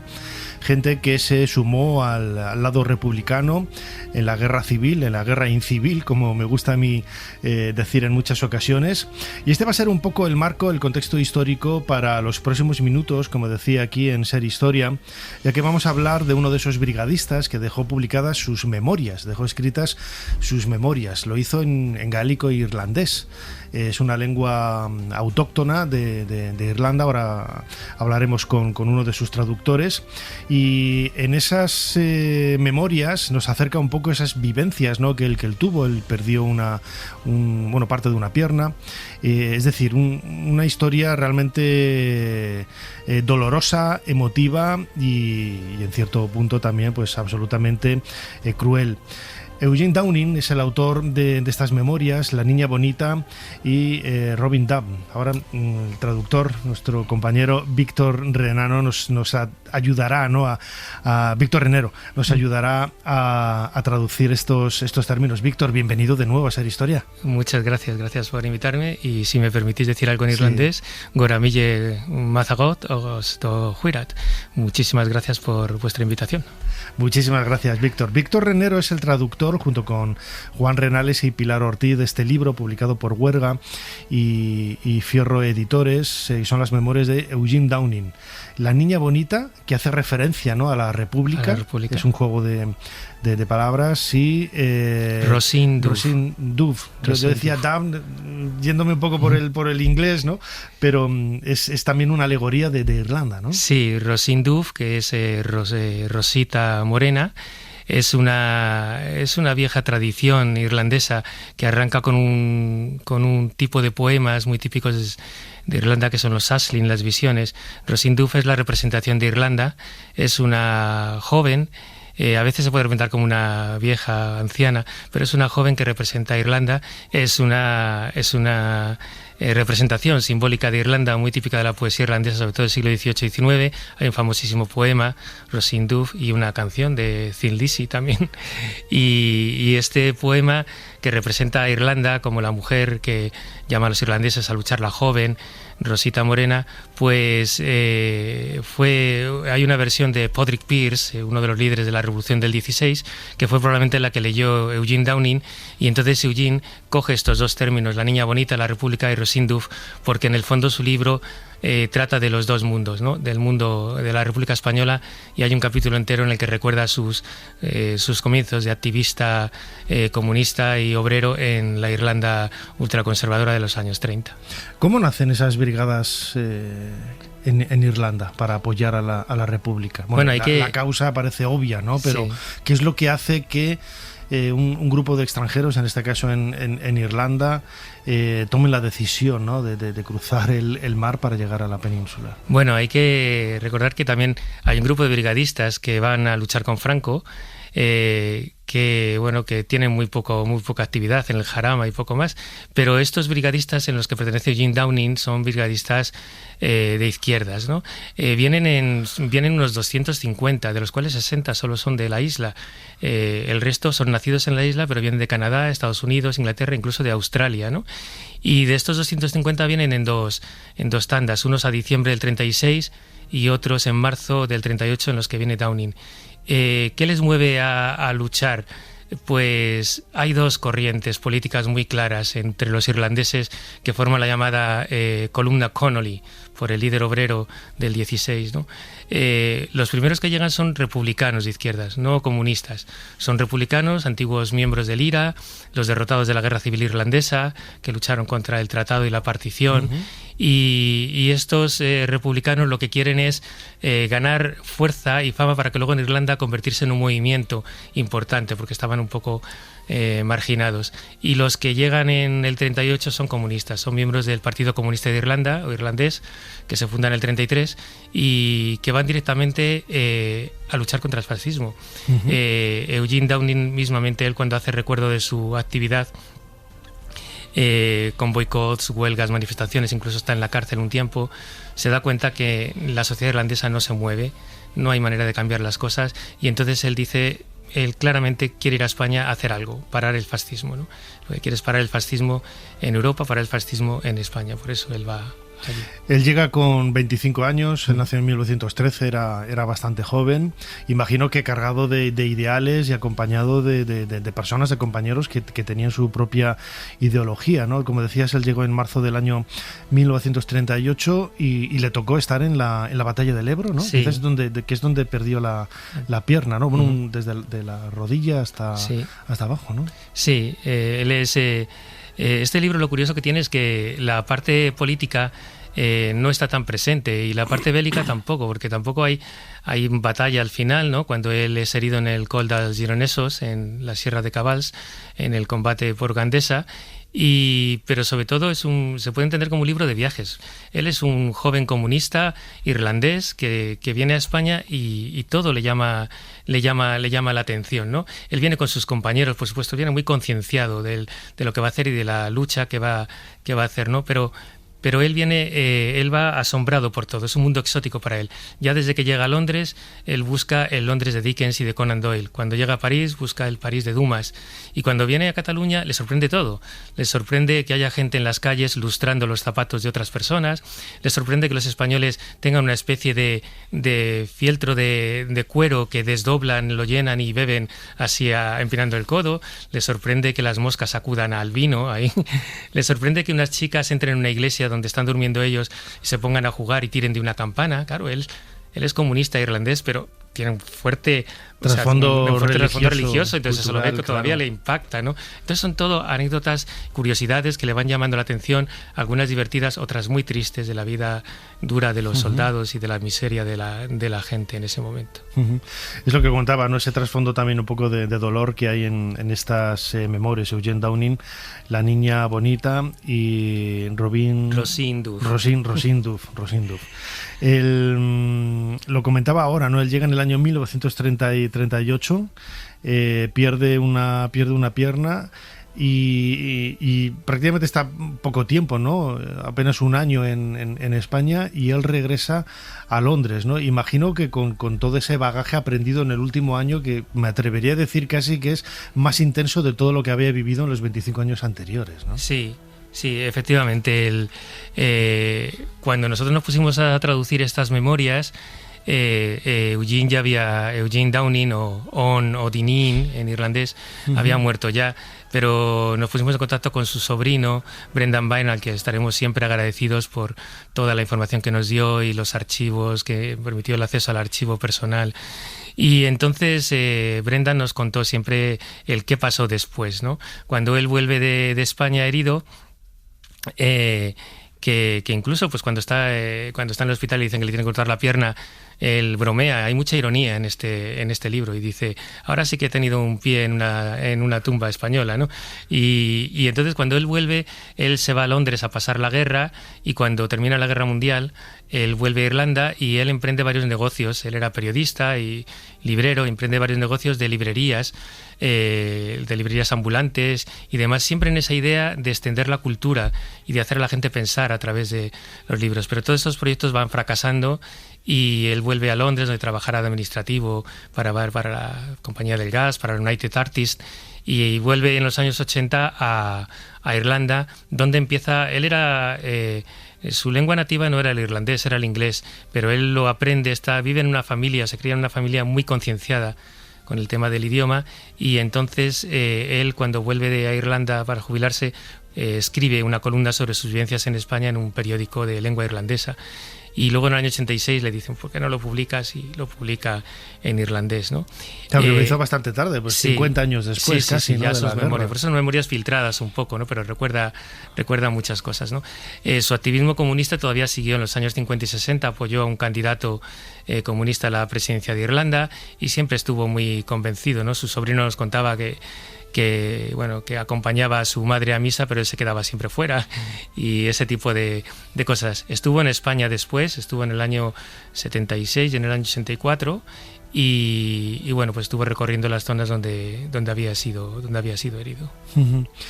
Aquí nosotros hicimos con Ser Aventureros un programa en Fallón, en Zaragoza, hace pocas semanas, en conmemoración, recuerdo, ¿no?, de la batalla del Ebro, y el recuerdo que hay ahí precisamente de los dos bandos. Es lo que siempre me ha llamado la atención de estas celebraciones que se llevan a cabo en Fallón, que no hacen distinción, ¿no? Y tienen un monumento en el que se deja bien claro: todos salimos perdiendo, todos perdimos, ¿no?, en esa guerra incivil, como digo yo. A él le tocó, ¿no?, estar en ese emplazamiento en la zona de Cataluña, en un paisaje totalmente diferente a lo que era la Irlanda que él conocía, ¿no? Para él sería, no voy a decir que el desierto, ¿no?, pero un contraste muy grande desde el punto de vista natural y geográfico. Sí, bueno, esto es algo que le sorprende mucho también, el clima y la geografía de la zona mediterránea, y con mucho humor. Él, hay un momento en el que llega a Vilaseca, en Tarragona, y le cae un chaparrón enorme, y dice, vaya, esto es Vilaseca, pues vaya. Entonces habla mucho del sol y de las luchas, de la dificultad de subir por estos cerros de Cabals y Pandols, donde apenas hay donde refugiarse. Él cuenta cuando le hieren, le bajan en una camilla y van ahí los camilleros bajándole por los cerros y por unos senderos, caen bombas, le abandonan, le tiran ahí al suelo.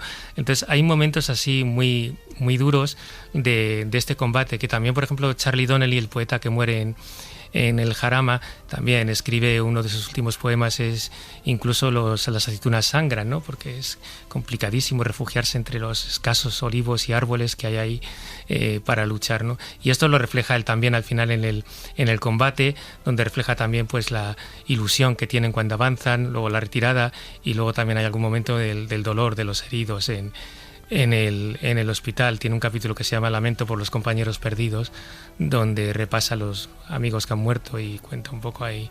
Entre medias hay también una historia Hemingway con una enfermera, con Josefina, y bueno, pues ahí hay cosas bastante interesantes de su vida. Él estuvo en la brigada número 15. Uh-huh. ¿Cómo fue el contacto con sus compañeros? Yo no sé si habría más irlandeses o toda esa brigada eran irlandeses, pero sí o sí tendría que entenderse con gente que hablara español o catalán en esa localidad. ¿Cómo era la comunicación? Sí, bueno, lo del idioma es muy curioso, porque él va lo tenemos en el libro, una foto con un libro de estos de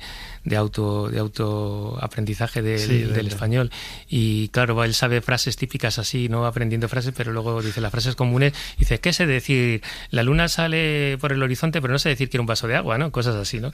Él está en la brigada, en la brigada 15, en la 15 brigada, y él está en el batallón británico. En un principio los irlandeses se meten en el batallón británico, pero por problemas de nacionalismo, xenofobia, pues hay algunos irlandeses que se pelean y se van con los Lincoln, ¿no? Pero luego con los norteamericanos, pero luego casi todos vuelven al batallón británico, y cuando llega Eugene, él está en el batallón británico, que intentan cambiarle de nombre, ponerle varios nombres al batallón.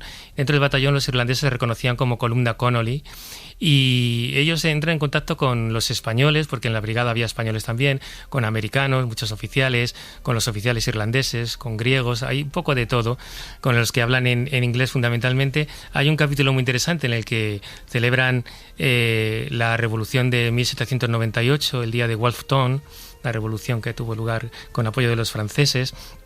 Y entonces invitan a todos los compañeros españoles y americanos a la fiesta, y les explican quién es Rosinduf y quién era Wolfe Tone, y hacen sándwiches. Y entonces, solo con el hecho de que hay sándwiches, de repente empiezan a llegar, como dice él, llegan más irlandeses de los que pensábamos que había, ¿no? Porque empiezan a llegar americanos, llegan españoles, sabiendo que hay comida, van allí y todos escuchan y comen los sándwiches. Y dicen, bueno, se ha duplicado o triplicado el número de irlandeses, ¿no? Qué bueno. Hay un poema que dice, si me quieres escribir, ya sabes mi paradero.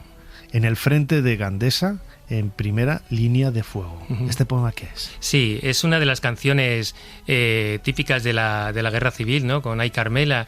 Y entonces, bueno, pues en los años, principios del siglo, la TG Cajer, la televisión en lengua irlandesa, hizo un documental muy bonito que se llamaba La Niña Bonita y Roisin Duff, Niña Bonita August on Roisin Duff, que es como el título en español, en irlandés. Y entonces en ese documental pues se escucha la voz de Eugene Downing ya con unos 85, 90 años cantando Si me quieres escribir, y realmente es un momento muy emotivo, te pone los pelos de punta escucharle con la emoción que tiene, refleja todavía ese recuerdo de esa canción que se la sabe aún de memoria, y aunque ya es una persona mayor la canta todavía con una emoción que realmente es impactante, ¿no? Él falleció en 2003 con 90 años, ¿no? Casi. Toda una vida recordando, ¿no? Quizás ese paso por la Guerra Civil Española como brigadista. Yo no sé si en algún momento porque tardó en escribir sus memorias, ¿no? Quizás eso es lo que le hizo, o podríamos pensar que no es que lo tuviera olvidado, ¿no? Pero que fue algo que realmente le marcó, y no fue hasta casi los años 80 cuando lo retomó, o siempre es una experiencia que tuvo presente en su vida. Sí, bueno, su sobrino contaba que hablaba poco de la guerra, ¿no? Era evidente que la guerra estaba presente porque le faltaba media pierna. Claro. Pero cuando él vuelve, más que él quiere recuperar esa memoria de las luchas de los irlandeses, ¿no? Hay que pensar que en los últimos años el recuerdo de los brigadistas irlandeses está presente en toda Irlanda. Hay cerca de 40 monumentos recordando a los brigadistas de toda la isla, incluido de los 6 condados de Irlanda del Norte, que también fueron bastantes, ¿no? Entonces él, entre que quería recordar ese momento para recordar a aquellos compañeros, y entre que quería dar un impulso a su implicación en el renacimiento y el uso de la lengua irlandesa, es cuando él decide pues que esas columnas que estaba escribiendo en aquel periódico pues publicarlas, ¿no? Es a iniciativa de Eileen Ryan. Las columnas que escribía en el periódico estaban en gaélico, en irlandés. Sí, el periódico era el periódico New, sí. Un periódico en irlandés, y entonces él escribía las columnas semanales. Y entonces Eileen Ryan, que es la hermana de Frank Ryan, otro gran mito de los republicanos irlandeses, le dice, oye, pues públicalo en formato libro, y lo publica en el año 86. El libro estuvo sin publicar, sin traducir al inglés y sin traducir al castellano. En inglés pues salió el verano pasado, el nuestro salió en marzo. Queríamos que hubiera salido la edición española antes, pero se adelantaron un poco, ¿no? No, a mí me parece una experiencia brillante, ¿no? Porque también es la percepción de la guerra civil desde otro punto de vista, al mismo tiempo que se hace desde dentro, ¿no? Porque imagino que en esos ideales, ¿no? En un principio, ¿no? De la lucha contra el fascismo, yo no sé si se es consciente de la dureza que implica una guerra, ¿no? Tienes que estar muy seguro, ¿no? De esos ideales para poder embarcarte. Comentabas algunos brigadistas desde Australia, o sea, semanas de viaje para ir seguramente a una muerte casi asegurada, ¿no? Hoy, en pleno siglo XXI, esos ideales se han perdido, yo creo, ¿no? Nadie va lo vemos en la guerra en Ucrania, en Rusia, la gente cuando puede se escaquea, ¿no? Es lógico, es normal, porque lo tenemos muy presente, ¿no? En aquella época quizás no eran conscientes, ¿no? De dónde se pesaban más los ideales. Yo creo que sí que eran conscientes. Además, una brigada es una brigada de choque. O sea, ellos eran brigadas de choque. Estaban en la primera línea de frente y eran los que recibían todo, ¿no? Toda la dureza del combate. Puede que algunos fueran así como a la aventura, muy pocos. Todos iban dispuestos a luchar por sus ideales. Es verdad que hubo casos en los brigadistas de desertores, y claro, hubo también algunos casos de comportamientos poco heroicos, pero fueron una minoría. En el caso de estos irlandeses, están convencidos de lo que quieren hacer, y de hecho algunos de ellos son heridos en el Jarama el 37 y vuelven otra vez a finales del 37, o sea que están dispuestos a volver a luchar y a defender y a parar el fascismo, ¿no? Este es un compromiso que sí, que tiene razón, que hoy en día pues está un poco olvidado, y hay que entenderlo un poco en el contexto de los años 30, ¿no? Y sobre todo él, que venía de una Irlanda ultraconservadora, donde nada se movía, ¿no? Y él, pues, él afronta esa lucha y ese combate con su inexperiencia, porque jamás ha luchado como soldado, ¿no? Incluso cuenta al principio el examen médico al que le someten, ¿no? Va a la sede del Partido Comunista en Dublín, le ponen un papel delante y le dice: ¿eres capaz de ver lo que pone aquí? Y dice: sí. Dice: pues nada, tienes una visa estupenda, ya puedes ir a España. Y luego cuenta cómo cruza los Pirineos de noche, ¿no? Y todos agarrados, guiados por un pastor, y se van cayendo todos. Y luego el entrenamiento que muchas veces él dice: es que estamos desfilando, es que estamos aprendiendo a limpiar los fusiles nada más, pero no estamos combatiendo, hasta que realmente se dan cuenta que todo ese entrenamiento les sirve luego para combatir, ¿no? Desde luego que sí. Fue un año como brigadista hasta que fue herido. La experiencia de Eugene Downing, que refleja en este libro La niña bonita, y Roisin Duff. Ya he aprendido a decirlo correctamente. Es un libro que ha sido traducido por nuestro invitado, Víctor Renero, junto con Juan Renales y Pilar Ortiz, y publicado por Huelga y Fierro Editores. Víctor, como siempre, muchísimas gracias una vez más por habernos ayudado a hacer un poquito más de historia. Muchas gracias, y si me permiten me despido también en irlandés. Y squeeze hojas a baicanso. Ha sido un placer estar aquí. Muchas gracias.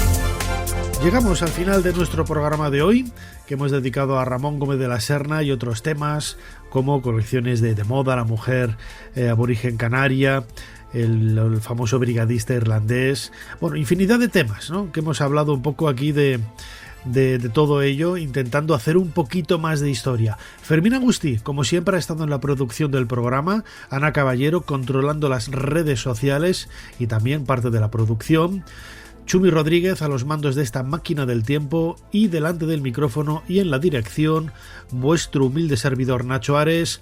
Os dejamos con más entretenimiento aquí en la cadena SER. Nosotros nos volvemos a escuchar la semana que viene. Hasta entonces. Suscríbete a SER Historia. Todos los episodios y contenidos adicionales en la app de Cadena SER y en nuestros canales de Apple Podcast, Spotify, iVoox, Google Podcast y YouTube.